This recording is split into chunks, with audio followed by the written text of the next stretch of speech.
Son las 7:31. Saludamos a Esteban Torres, viceministro de Gobierno. Gracias, viceministro, por acompañarnos.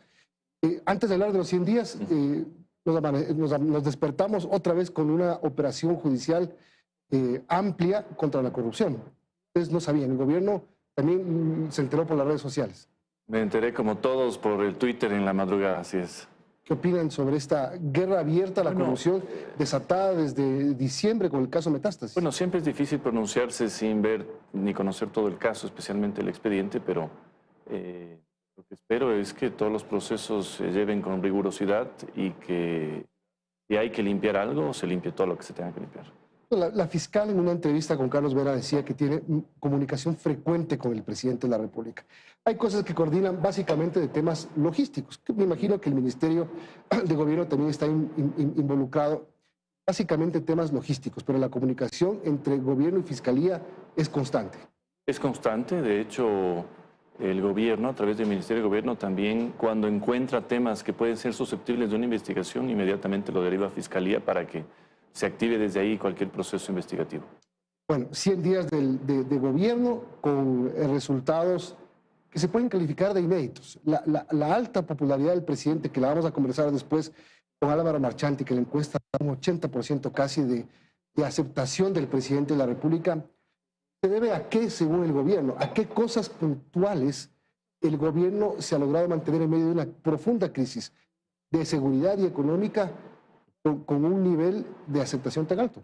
A ver, lo primero yo creo que es capacidad de acción, de hacer las cosas, el contraste con los dos últimos gobiernos que no hicieron absolutamente nada, le permite a este gobierno mostrar que las cosas sí se podían hacer.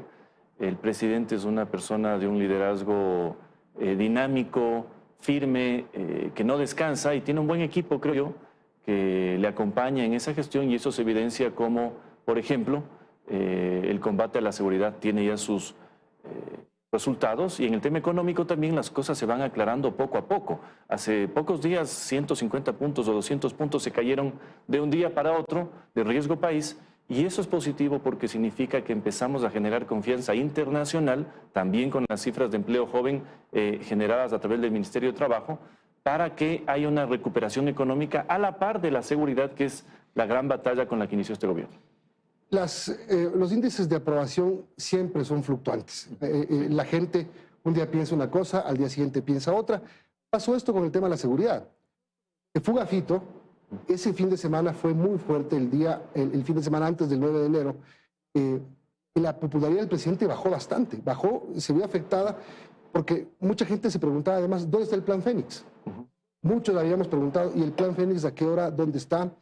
De pronto el presidente declara un estado de excepción, aparentemente no pasa nada, pero cuando el presidente declara la guerra interna, el conflicto armado no internacional, las cosas cambian absolutamente. Y cambian con las acciones. El hecho de entrar a los centros penitenciarios luego de que años no estuvieron bajo el control del Estado fue algo que la gente vio bien. Y por eso para nosotros hay que sostener eso. Eso cuesta, eso tiene esfuerzos permanentes y no podemos confiarnos ni un solo minuto. Si cometemos el error de pensar que el 80% de popularidad va a ser permanente, el gobierno no la irá bien. Por eso esto es día a día, sin confiarse, sin quedarse en la gloria y en la adulación que puede darse, sino avanzando poco a poco, sabiendo que en el Ecuador las cosas cambian de una semana para otra y que hay que trabajar sin descanso. En el tema de seguridad hay cosas pendientes. Por ejemplo, siguen prófugos Tito y Colompico, dos importantes representantes de la delincuencia organizada en este país. Uno. Dos, ¿hasta cuándo los militares de las cárceles? No van a poderse quedar toda la vida, el SNAI tiene que cambiar. ¿Cómo está este trabajo en los dos temas? Más allá de que el enfoque del gobierno se va a centrar sobre todo en la generación de empleo y en la economía en estos meses, no vamos a dejar las cárceles sin el cuidado de los militares. Por eso tenemos una consulta popular muy importante en donde hay varias preguntas que apuntalan al control permanente de armas por parte de los militares fuera de las cárceles, al apoyo permanente a la policía de los militares en el control de la seguridad. Entonces no hemos descansado y por eso los 17 centros penitenciarios que están intervenidos permanecerán intervenidos hasta que haya una purga total. Se encuentran caletas todavía. A esta semana se siguen encontrando armas escondidas y una serie de cosas que realmente no pueden permanecer así. Y eso tiene que ver con corrupción, porque, a ver, no siempre se pueden esconder las armas, ni todo lo que entra a las cárceles, y tampoco es que le salen piecitos de las pistolas para que vayan caminando. Aquí hay complicidad. Sin duda. ¿Cuándo se termina de, ya estamos con el término de moda, de purgar las cárceles? Bueno, sigue en una purga el tema de las cárceles, pero además ustedes han visto que hay varios uniformados incluso que son detenidos porque son parte también de estas redes delincuenciales. La semana pasada, 3 policías con $100.000, evidentemente en complicidad con estos grupos. Así que esto no para, no puede parar, el gobierno no puede aflojar en absoluto en materia de seguridad, pero tenemos que a la par también dar esa confianza internacional para que haya generación de empleo, economía y que ese nuevo amanecer que se siente en seguridad se dé también en la parte económica para que realmente haya una recuperación de todos. El 9 de abril terminaría la extensión del estado de excepción anunciada, que el presidente lo va a firmar. Pero eso no significa que termine el decreto 111, es decir, el conflicto armado va a seguir. Además tiene ya un decreto de constitucionalidad, los 2 decretos, el 110, el 111 y el 135, por parte de la Corte Constitucional, lo cual también es importantísimo porque se mantiene el enfoque de conflicto armado interno y los objetivos militares que son estos grupos. Eso jurídicamente permite una mayor acción de Fuerzas Armadas, de policía, con el liderazgo del presidente y del gobierno para continuar en esto. Si eso se hubiera caído, quizás hubiéramos tenido un tropiezo en sostener esta batalla que se está dando contra la Termino el tema de seguridad, viceministro, con preguntándole si están pensando en el plazo inmediato cambiar la semaforización en algunos cantones del país. A ver, ha funcionado bastante bien la semaforización, especialmente en lo que respecta al toque de queda. Hay un pedido acalorado, lógico, de muchos sectores, especialmente turísticos y de restaurantes, de ampliar el toque de queda. Por lo pronto lo vamos a mantener en esos horarios. Ha dado resultados el toque de queda en esas horas, pero estamos sujetos a revisar y a avanzar en lo que tenga que darse. Lo que sí le puedo decir es que la economía se ve en los eventos públicos que se han podido dar y que eran impensables, me refiero por ejemplo al concierto de Luis Miguel, hace un mes hacerlos, se ha hecho todo con tranquilidad, se ha dado incluso de las noches deportivas de varios equipos y esperamos que esto continúe así, pero para eso no podemos confiarnos. Muchas veces no se ve la acción que se hace desde el gobierno, pero en materia de seguridad no se descansa ni un minuto. O sea, no se afloja el toque de queda. En absoluto, por lo pronto, pero no estamos cerrados a que hayan cambios en la semaforización en lo que viene, ¿no? Bueno, hablemos de lo político. La consulta popular que está en camino. La campaña. Hay organizaciones políticas no necesariamente afines al oficialismo que se han inscrito para hacer campaña por el sí. Bienvenidos sean quienes quieran respaldar esta consulta que creo que es de beneficio para los ecuatorianos, con 11 preguntas que van a ser trascendentales. Bienvenidos sean. No vamos a excluir a nadie desde el gobierno. Pero por supuesto, como gobierno lo haremos también a nuestra manera, llevando a cabo la propuesta porque esperamos y creemos que es necesaria para el Ecuador. Hay una primera encuesta que arroja resultados contundentes, digamos, por el sí, aunque la gente todavía no está muy empapada de las preguntas, pero por lo menos muchos, por lo menos del 55% va a salir a votar sí. Así es, sobre todo por la ganancia en seguridad que se ha vivido, que se puede consolidar con la consulta, y por qué no decirlo también, aupada por una popularidad de un presidente de forma inédita, popular en los últimos 40 años, que también le da ese sustento político a esta batalla electoral y política que creemos es cívica por los ecuatorianos. Las relaciones con la Asamblea Nacional. 5 leyes económicas, 4 aprobadas, una está en marcha, seguramente será aprobada en los próximos días. Es más de lo que se ofreció, una mensual.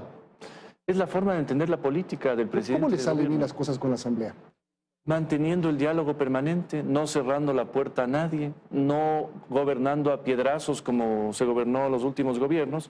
Y de alguna manera esto es punto por punto, sacando las cosas que se tienen que sacar desde el gobierno. Y en efecto, creo que es algo inédito. No sé qué otro gobierno sin mayoría propia ha podido aprobar este nivel de leyes. El tema de la semana pasada, el juicio político a Fausto Murillo, hay un cuestionamiento a la actitud del gobierno de última hora.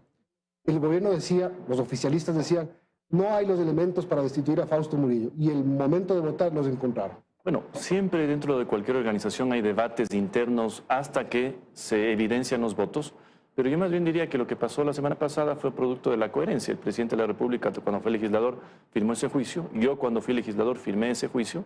La bancada de gobierno votó a favor de ese juicio en la Comisión de Fiscalización y lo propio se hizo ya en el Pleno.